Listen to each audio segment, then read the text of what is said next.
Bonjour, juste avant de commencer cet épisode, je tiens à remercier Sébastien qui a particulièrement soutenu Passion médiéviste le mois passé. Voilà, merci encore Sébastien. Et si vous aussi voulez soutenir Passion médiéviste, je vous explique comment faire à la toute fin de l'épisode. Voilà, bonne écoute. Le Moyen-Âge est à la mode et j'en suis très heureux parce que je crois que cette époque a été absolument décisive. Je t'ai dit qu'elle soutenait sa thèse le 28 ? Une thèse sur quoi ? Les chevaliers paysans l'ont mis au lac de Paladru.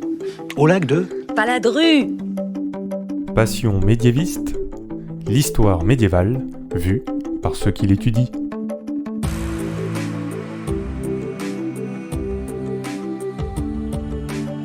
Est-ce que vous savez tout du Moyen-Âge ? Mais d'abord, qu'est-ce que le Moyen-Âge ? Vous pensez peut-être au tournoi de chevalerie, à Charlemagne et à la peste noire, mais ce n'est pas que ça.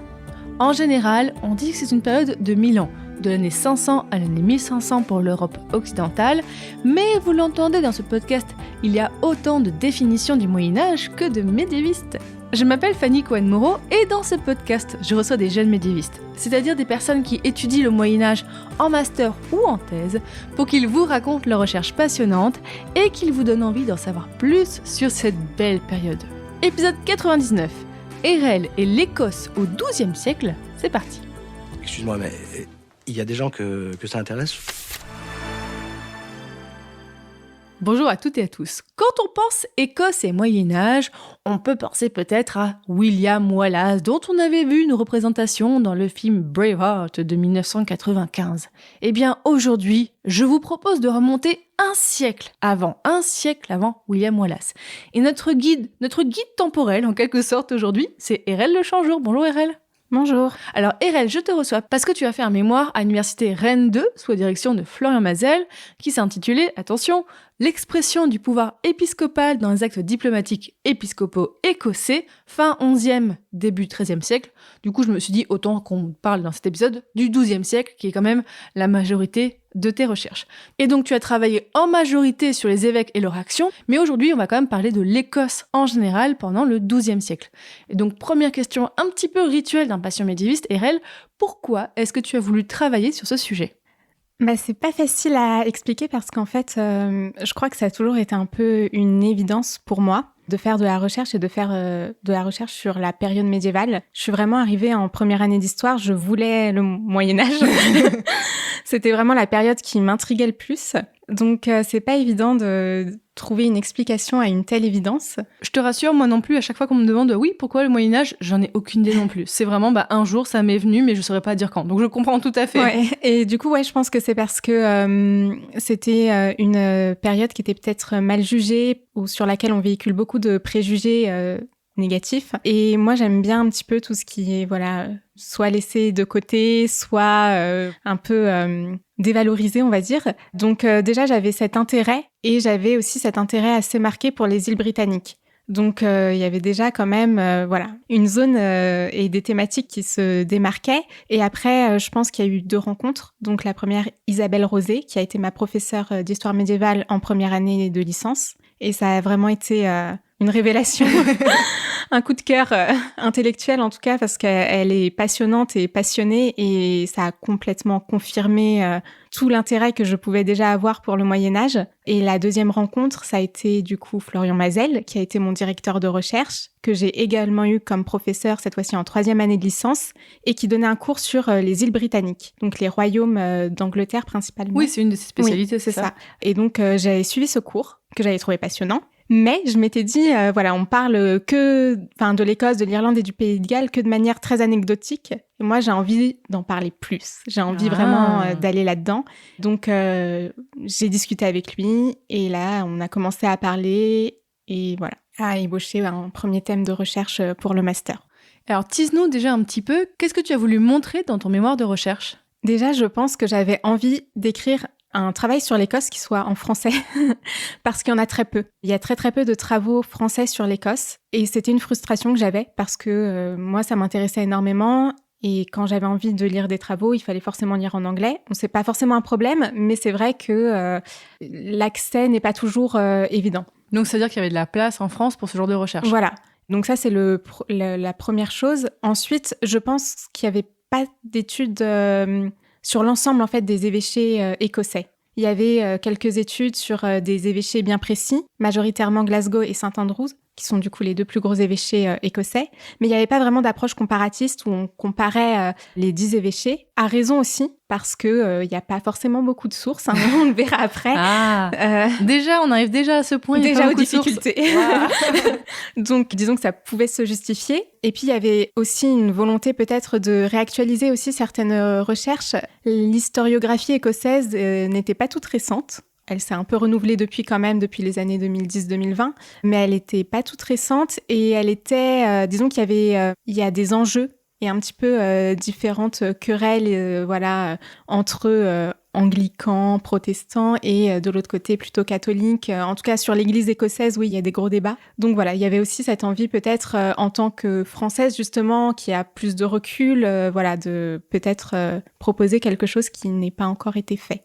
Alors déjà, on va faire un petit peu les limites géographiques de tes recherches. Sur quelle zone est-ce que tu as travaillé ?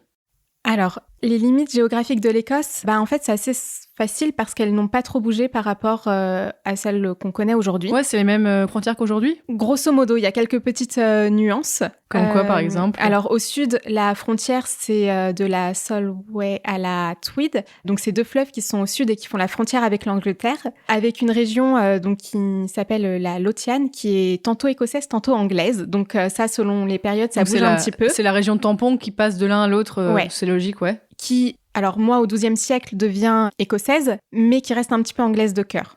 Donc, culturellement, voilà. Au nord, il y a une forte influence scandinave, notamment norvégienne. Donc, dans les comtés de Caithness, du Sutherland, c'est un peu compliqué, mais on va dire qu'ils appartiennent à la couronne écossaise, mais qui sont régis par des comtes scandinaves. Donc, il y a un lien de vassalité qui se fait et qui n'est pas toujours forcément très bien respecté. Il y a des jeux de pouvoir dont parfois les évêques font aussi les frais. Ah, on va en parler. Voilà.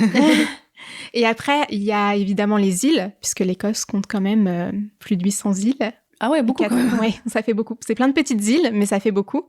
Et donc, il y a 4 archipels principaux. Les Hébrides extérieurs et intérieurs, les Orcades et les Shetland. Et du coup, là aussi, il y a une forte influence scandinave. Et donc, d'ailleurs, il y a un évêché sur l'île des Orcades, mais qui ne répond pas du tout, Mais c'est fou parce qu'il y a quand même la mer du Nord, je veux dire, entre la Scandinavie et l'Écosse. Donc moi, je trouve ça fou qu'il y ait quand même de l'influence avec une mer de séparation.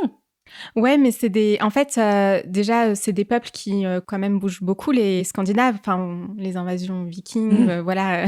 Et en plus, l'Écosse n'est pas du tout isolée. C'est vrai qu'on peut peut-être se dire c'est un territoire lointain, un royaume, voilà. Tout au nord de l'Angleterre. Exactement, les sauvages. Parce que c'est un peu l'image qu'on véhicule aussi. Et au final, au XIIe siècle, en tout cas, sur la scène européenne, il y a quand même des liens très forts, évidemment, au sein des îles britanniques avec l'Angleterre, à moindre échelle avec l'Irlande, le Pays de Galles, la Cornouaille, mais aussi avec en fait toute l'Europe du Nord, donc la Bretagne, la Normandie, en fait les côtes du Royaume de France, mais voilà, au nord, les Flandres et le Saint-Empire germanique. Donc en fait, donc très connecté. Oui, et également avec la Norvège. Donc voilà, l'Écosse n'est pas du tout isolée et au contraire, elle se fait vraiment une place sur l'échiquier européen. Et on a même trace d'évêques qui ont fait des voyages jusqu'à Rome. Donc non, l'Écosse est un acteur de la politique européenne. En tout cas, elle veut avoir un rôle majeur dans cette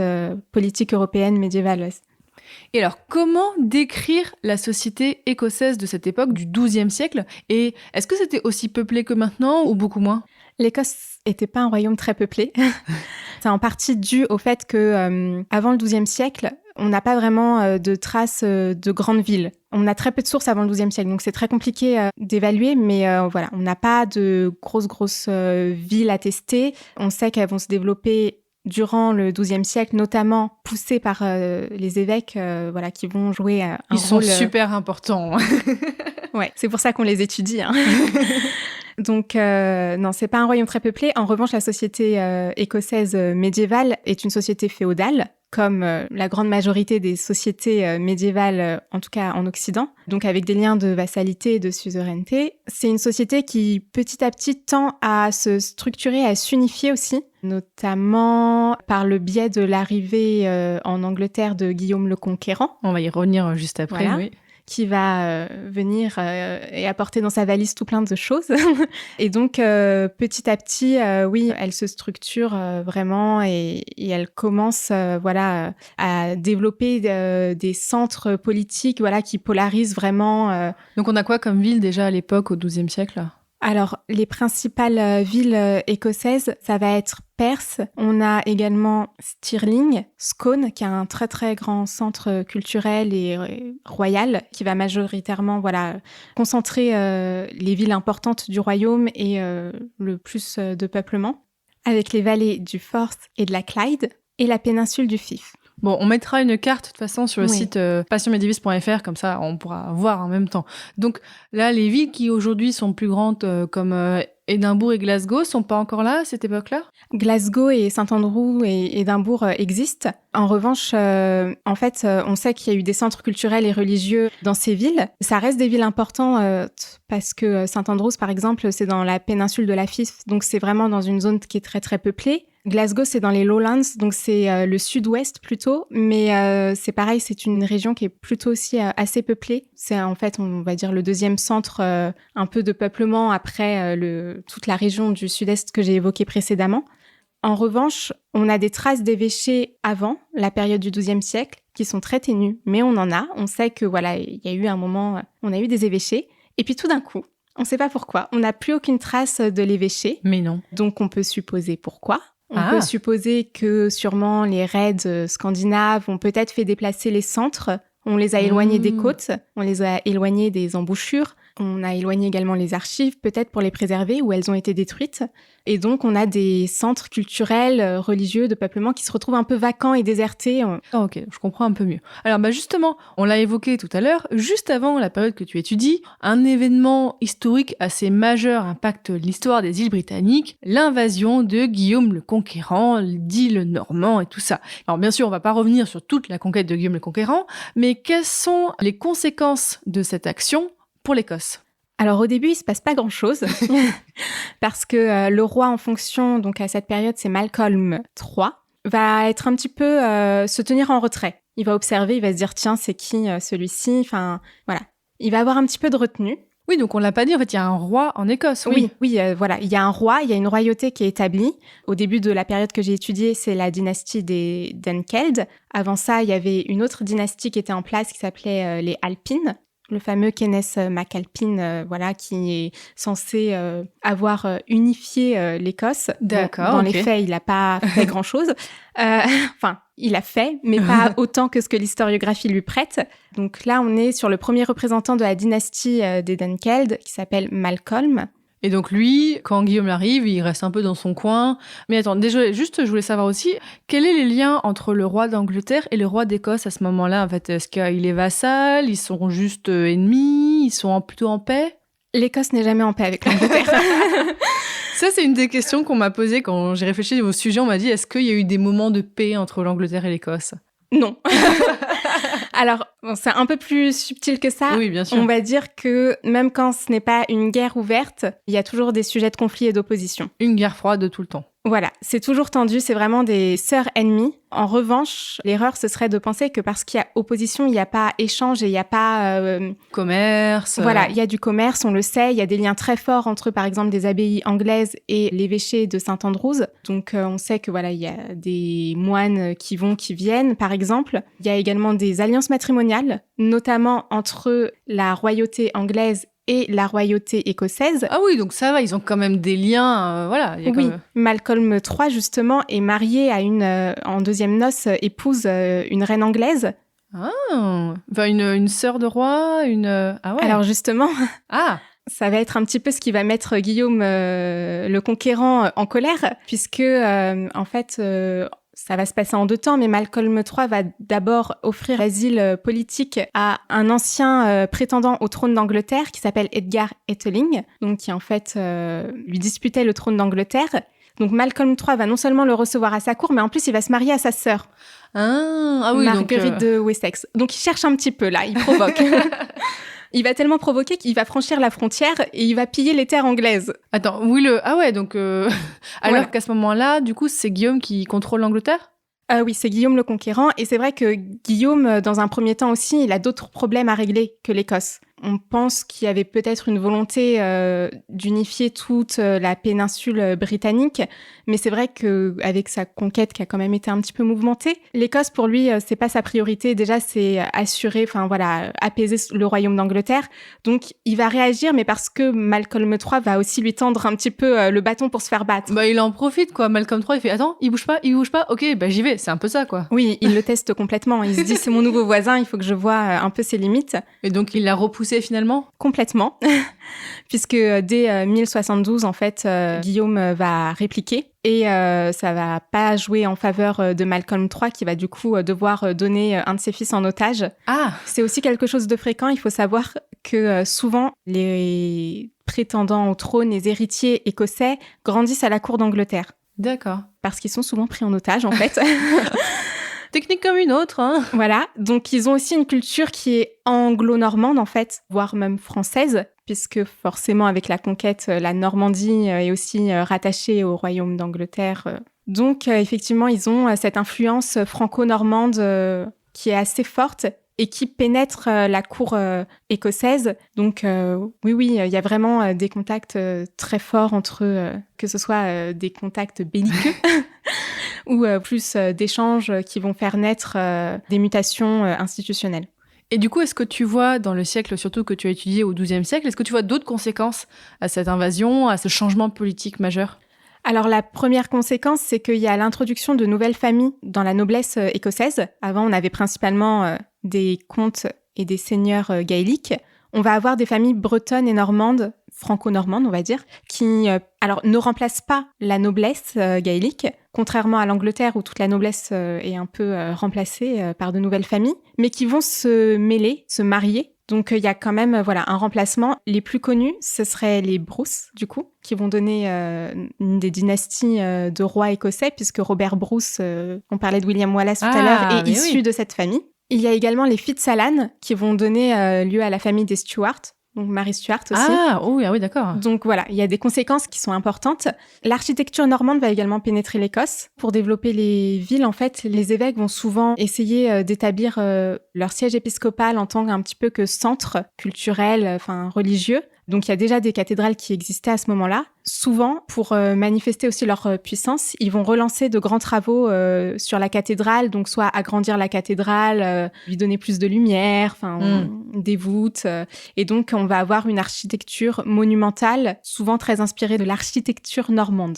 Et alors, il y a aussi un truc, quand on parlait des familles, quand on pense Écosse, on pense aussi aux clans et tout ça. Est-ce que ce côté clan, on l'a déjà aussi à cette époque-là ? On l'a même avant. C'est quelque chose qui va toujours un petit peu rester culturellement. Après, c'est assez compliqué à la fois à expliquer et à comprendre parce que dans les sources, c'est pas toujours très très précis et c'est un petit peu aussi des histoires de trahison, c'est assez... Mais oui, ça existe. Effectivement, on a là où on a vraiment l'unité du clan, c'est la famille. Donc, on a une famille. Et c'est la famille au sens large, c'est-à-dire que ça va être le cousin de la sœur d'un tel. Et donc, toutes ces familles-là se doivent respect, allégeance. En fait, c'est comme on voit en France, c'est juste que là, en Écosse, on a appelé ça clan. Mais sinon, c'est le même type de relation, le même type, du coup, comme tu dis, d'allégeance et de loyauté envers une famille, envers un groupe social. Oui. Alors, avant la fin du XIe siècle, on a quand même un système dynastique qui est un petit peu différent. On pense qui serait hérité des royaumes pictes qu'il y avait en Écosse avant. Ah, les Pictes étaient en Écosse. Mais ouais. Oui, c'est vrai. Dans une partie, en tout cas. D'accord. Pardon, ça m'a fait penser à Kaamelott, mais... On part loin. Oui, on c'est remonte, ça, ok. Les Pictes, c'est à peu près 4e, 5e siècle. Ah oui, donc bien avant, ouais. C'est ça, ok.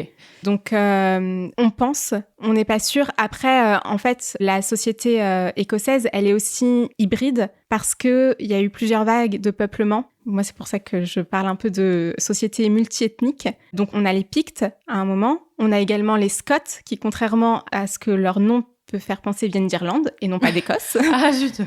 Donc voilà, qui arrive, je crois, dès le 5e siècle. On a également des Bretons, notamment dans la région du Strathclyde, qui va donner plus tard le diocèse de Glasgow. Et puis, évidemment, on a des populations anglo-saxonnes qui arrivent un petit peu plus tard, et puis ensuite scandinaves. Donc tout ça, ça fait un mélange culturel qui n'est pas le même selon aussi les régions du royaume d'Écosse, qui rend aussi l'exercice d'un pouvoir royal centralisé pas forcément évident. Bah, tu m'étonnes, pour gouverner tout ce monde-là avec des influences différentes, ça doit être compliqué. Avec une géographie qui est vraiment très difficile à appréhender parce qu'il y a une forte dichotomie entre le nord et le sud. Donc on a vraiment le nord qui devient à la fin du XIIe siècle un peu un réservoir gaélique qui va le rester jusqu'au XVIIIe siècle. Qu'est-ce que tu entends par gaélique ? Eh bien déjà, la langue, tout simplement, mais la culture aussi, les cultes religieux. Parfois, on a des saints qu'on retrouve dont le culte est pratiqué de manière très très locale et vraiment sur un tout petit espace.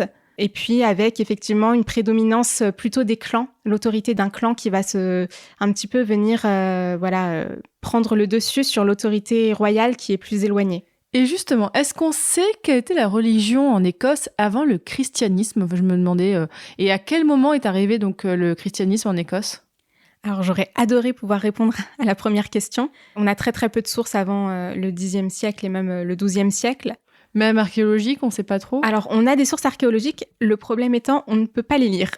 C'est-à-dire ? On a des pierres ogamiques, donc en écriture ogamique. Ce sont des pierres dressées qui sont gravées en écriture, ce qu'on appelle l'écriture ogamique, qui est grosso modo l'écriture qu'utilisaient les Pictes. On n'arrive pas à la déchiffrer aujourd'hui. Toujours pas ? Toujours pas. Donc c'est-à-dire que si des gens veulent se motiver pour déchiffrer le Picte, il y a du boulot ? Il y a beaucoup de boulot, je pense. Donc, on peut supposer quand même que c'était plutôt une religion polythéiste, avec plusieurs icônes. Et plus et au-dessus, malheureusement, des sources qu'on a à notre disposition. Donc, le christianisme arrive à quel moment en Écosse ?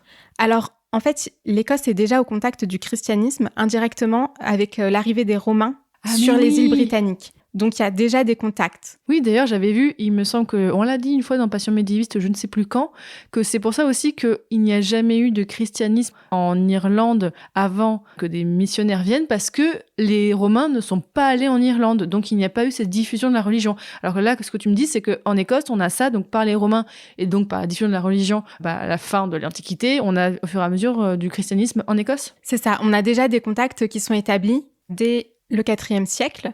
Donc, une pénétration douce, mais qui se fait quand même par le sud. Ce qui peut expliquer aussi qu'on ait peu de traces de la religion d'avant, si on a eu déjà à ce moment-là la diffusion du christianisme. Exactement. Il est fort probable que oui, il y ait déjà eu, sinon des missions, en tout cas au moins un début de conversion qui s'était établi sur les populations qui étaient le plus en contact avec l'Empire romain. Après, du coup, que les Romains aient quitté les îles britanniques, on a plusieurs courants et plusieurs vagues qui vont petit à petit venir un petit peu finir cette christianisation.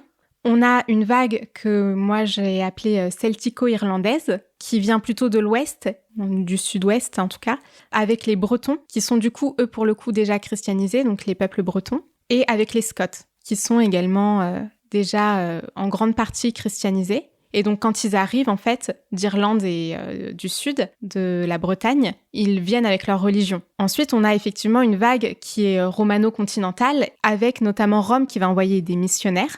Donc là, Rome qui est devenue la Rome avec un peu plus... Rome pontificale. Rome pontificale, oui, voilà. Et donc, on a notamment, le plus connu, ça va être Augustin, qui va venir et qui va... Le Saint-Augustin ? Saint-Augustin. Saint-Augustin est allé en Écosse ? Exactement. Tu vois, moi, je savais pas ça. Donc, on a plusieurs vagues successives. Et donc, on a aussi différents courants un petit peu qui ne valorisent pas forcément les mêmes saints, n'ont pas la même importance selon les régions. Et tout ça va un petit peu se cristalliser autour de la question du calendrier pascal et notamment de la fête de Pâques, puisque selon les courants, ça ne se fête pas et ça ne se calcule pas sur la même date. Ah zut. Finalement, c'est... Alors, je mets des grosses guillemets quand je vais dire c'est le courant romano-continental qui va plutôt prendre le pas sur le courant celtico-irlandais, parce qu'il y a quand même des cultes qui vont continuer, même si par exemple l'Écosse va adopter le culte de Saint-André qui vient donc de Rome, elle va continuer à vénérer des saints qui sont purement gaéliques, celtiques, Oui, comme il y a Saint quand même des Ninian. saints locaux. Oui, et qui vont perdurer, mais jusqu'à très tard. On a aussi des communautés qui sont propres à l'Écosse, nulle D'accord. part ailleurs. Comme quoi, par exemple? Les Kélidés, Les Kélidés? les Kélidés, qui sont une communauté dont on ne sait pas grand-chose, donc c'est très frustrant, mais c'est une communauté de clercs séculiers. On pourrait les comparer aux chanoines qu'on a dans l'Europe occidentale. CF, l'épisode que j'avais fait sur les chanoines en Bretagne. On ne peut pas avancer grand-chose sur ces communautés, mais on sait qu'elles avaient un rôle important, notamment dans la nomination des évêques. Justement, très bonne transition, merci beaucoup Erel. À partir de quand se sont mis en place les évêchés et comment? Est-ce que je m'avance avec une hypothèse, tu vas me dire est-ce que j'ai tort ou non, c'est qu'on a vu que beaucoup d'évêchés reprenaient les maillages qu'avaient mis en place les Romains. Est-ce que là on est dans ce cas aussi? Pas du tout, parce qu'en fait, il n'y a pas d'occupation romaine de l'Écosse. Donc on part de quasiment zéro. On a très peu donc de sources avant le XIIe siècle. On sait qu'il y avait effectivement déjà des lieux de culte qui étaient établis avec des communautés soit de moines, soit des églises qui étaient déjà une paroisse. En revanche, ce qu'on sait, c'est que à partir donc du XIe siècle, en tout cas dans la seconde moitié du XIe siècle, puis tout le long du XIIe siècle, il y a une véritable volonté royale de développer les évêchés en Écosse et de développer la carte des évêchés. Donc ça veut dire que le roi a déjà été converti depuis un moment? Ah oui. Oui. Dès, je dirais, la deuxième moitié du 8e siècle. Oui, donc là, ça fait longtemps qu'il est chrétien. Oui. Ok. Donc on a vraiment une volonté royale de multiplier les sièges épiscopaux. Moi, au début de ma période, je n'ai retrouvé la trace que d'un seul évêché. Donc je commence mon étude en 1070. J'ai un seul évêché qui correspond grosso modo à Saint-Andrews. Oui, donc là, vraiment, on voit le lien entre pouvoir politique et pouvoir religieux. C'est que, j'imagine, le roi a quand même son mot à dire sur les évêchés, c'est ça? Alors, en théorie, il a son mot à dire, mais il lui faut l'accord du pape. Je dis en théorie, puisqu'en Écosse, le roi fait un petit peu à sa sauce. En même temps, il est loin, je comprends. Après, le pape y trouve également son compte, parce que l'Écosse, dès le XIIe, XIIIe siècle, devient un véritable enjeu aussi pour la papauté, on est en pleine réforme grégorienne. Il y a une véritable volonté d'affirmer le pouvoir pontifical. Et un royaume un petit peu lointain, ça représente un véritable enjeu pour dire, regardez, je règne jusqu'aux confins de l'Europe. Donc, le pape laisse faire, dans un premier temps. Il y trouve son compte, il est très content. Et donc, on va avoir successivement Alexandre Ier, puis David Ier surtout, qui vont en fait... Donc, des rois écossais? Des rois écossais, qui vont créer des évêchés, soit en reprenant le maillage territorial de seigneurie, soit en s'appuyant sur l'héritage culturel qui préexistait donc d'un sanctuaire, d'une abbaye, d'une église, soit en créant de toutes parts de nouveaux évêchés, notamment dans des régions un petit peu mal contrôlées par la royauté. Donc au nord, on va créer de nouveaux évêchés et donc à partir de 1150, on a comme ça, on retrouve la trace de nombreux évêchés qui fleurissent un petit peu de nulle part, mais qui apparaissent petit à petit. Et de un évêché, on passe à 10 évêchés. Ah oui, donc beaucoup quand même. Et qui sont donc les évêques qui sont nommés à la tête de ces évêchés? Ils viennent de quelle couche de la société écossaise? Alors, au tout début de ma période, dans la première moitié, ils sont principalement gaéliques, c'est-à-dire qu'ils ont des noms gaéliques, ils parlent très probablement le gaélique, et ils ont une formation de moine, c'est-à-dire qu'ils rentrent dans une abbaye, ils reçoivent une éducation, parfois ils sont même abbés, et ensuite ils sont nommés évêques, et donc ils abandonnent l'abbatiat pour l'épiscopat. On observe petit à petit un glissement, puisqu'en fait, David Ier va petit à petit... D'ailleurs, je m'en remets pas qu'un roi écossais s'était appelé David Ier. C'est pas très écossais comme nom, David, quand même. C'est pas du tout écossais. En fait, on pense que c'est Marguerite de Wessex, justement, la femme de Malcolm III, qui a introduit ces noms Elle a changé le stock onomastique des rois d'Écosse. Ah. Ouais, on pense que ce serait elle qui, aurait introduit ces noms bibliques dans la dynastie, en prénommant ses fils comme ça, Alexandre d'après un pape. Et donc, ça va devenir vraiment des noms emblématiques de la dynastie d'Enkeld. Donc c'est pas très écossais, effectivement. Mais ça me fait une très bonne transition aussi parce que, du coup, David Ier, effectivement, il va introduire des candidats qui, en fait, sont franco-normands, anglo-normands, bretons, à sa cour. des candidats qu'il a lui-même rencontrés pendant son enfance, sa jeunesse passée à l'étranger, et qui ont eux aussi du coup des noms qui ne sont pas du tout gaéliques. Donc voilà, plutôt des candidats royaux, qui ont aussi vraisemblablement une très bonne éducation. C'est quand même, ça devient de plus en plus indispensable pour l'évêque. C'était pas toujours le cas avant. Et qui vont, petit à petit, avoir la main mise sur l'office épiscopal et prendre en main tous les évêchés. Donc on a vraiment un glissement qui s'opère petit à petit sur les candidats. Et comment est-ce qu'ils expriment leur pouvoir, ces évêques ? Par l'écrit principalement. Ah, mais est-ce que c'est pas un effet de source de dire ça ? C'est-à-dire, est-ce que parce que tu as étudié les sources écrites, tu dis que c'est par l'écrit qu'ils l'expriment ? Si, un petit peu. Ah, non, mais c'est toujours important de remettre ça en... L'écrit, effectivement, c'est la seule source qui nous est parvenue plus ou moins, avec également les sources archéologiques, puisque effectivement, plus la cathédrale était importante, plus on peut présumer que l'évêché était riche et que l'évêque voulait montrer sa puissance. Mais effectivement, il l'exprime... en tout cas, par l'écrit, c'est le plus facile pour nous de l'estimer, puisque c'est les seules sources qui nous sont parvenues, et par ce qu'on appelle l'écrit diplomatique, qui est en fait la production d'actes officiels. Donc ce sont des actes qui ont valeur de loi, qui ont pour but d'être diffusés, lus, et qui vont être promulgués, et qui vont régir un petit peu à la fois les fidèles, l'évêché. Donc les seules traces qui nous restent de l'expression du pouvoir épiscopal, elles sont principalement écrites. Donc moi j'ai étudié les écrits diplomatiques, qui sont des actes produits par une autorité physique ou morale, publique ou privée, ça dépend, et qui ont valeur de loi. Et donc ces textes ont pour but d'être diffusés et lus, et donc ils sont également conservés en théorie, et c'est pour ça qu'ils nous sont parvenus. Et c'est un écrit qui est très codifié, avec des formules parfois prédéfinies, et dans lequel l'évêque se met aussi en scène, et donc va mettre en scène également son pouvoir, que ce soit par exemple par la position d'un sceau, par la formulation d'une menace aussi, ce qu'on appelle une sanction, pour un petit peu faire monter la peur et essayer de faire en sorte que ce soit respecté. Donc c'est souvent une sanction à motif religieux, hein. Et on peut vérifier si, par exemple, l'acte a bien été respecté en fait, si plus l'évêque va répéter, justement, on sait que plus l'évêque répète tel ou tel acte, moins il est respecté, généralement. Oui, ça semble logique. Voilà. Et en quelle langue ils sont, ces actes ? Ils sont tous en latin. Alors, j'ai quand même eu la bonne ou mauvaise surprise de trouver quelques mots de gaélique latinisé dedans, principalement pour des unités de mesure. Donc, effectivement, il faut que ce soit compris par le plus grand nombre. Et donc, on passe, on va dire, les petits bouts importants en gaélique. Donc, c'est là où on voit encore des traces de culture et de langue écossaise, de gaélique, dans les actes. Exactement. Après, ça reste vraiment de tout petits mots et de petites occurrences.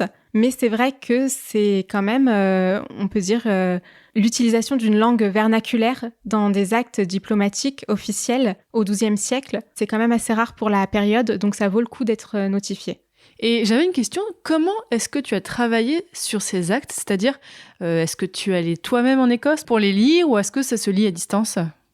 Non, et c'est une de mes grosses frustrations de ce master, c'est que je n'ai pas mis un seul pied en Écosse. Mais non !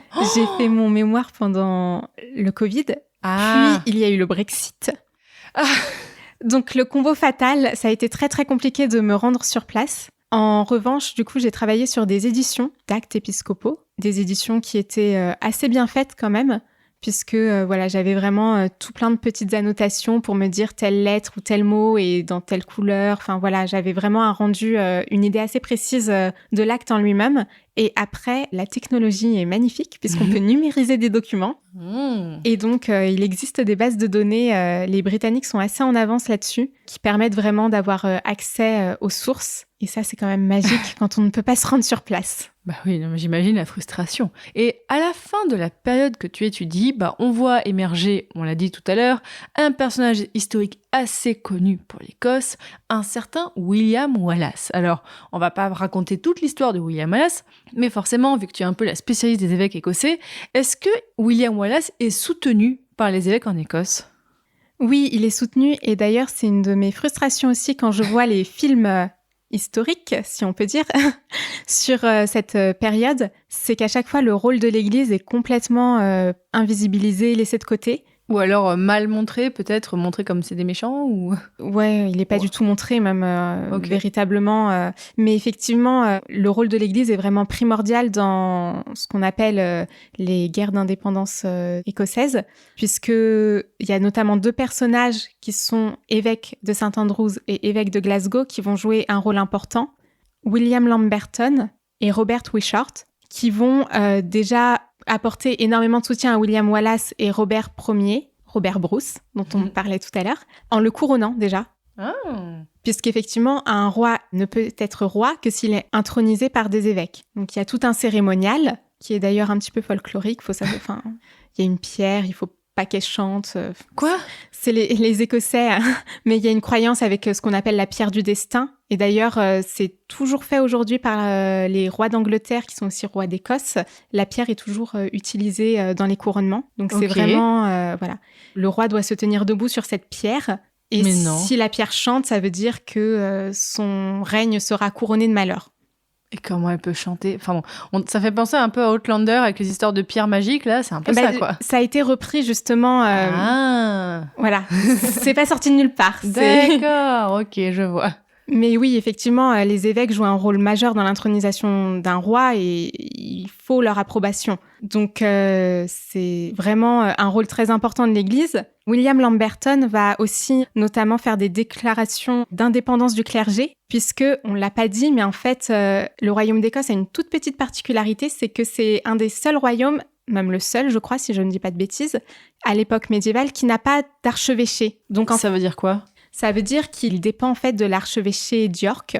Donc anglais. les évêques écossais doivent autorité à l'archevêché d'York, donc à l'Angleterre, à un évêché anglais, ce qui fait très bien les affaires de l'Angleterre, qui du coup a une excuse toute trouvée pour s'immiscer dans la politique écossaise, ce qui fait pas du tout les affaires des évêques écossais, à l'exception des évêques de Galloway, qui du coup, eux, ont vraiment un héritage anglais assez marqué, donc voilà. Mais effectivement, donc il y a une volonté d'indépendance assez forte des évêques écossais, et ce dès le XIIe siècle, vis-à-vis de l'Angleterre, pour justement se détacher d'York et de l'Angleterre. Et les guerres d'indépendance écossaises vont vraiment être un petit peu, voilà, l'apogée de cette volonté émancipatrice. Donc effectivement, l'Église va jouer un rôle très très important dans ces guerres.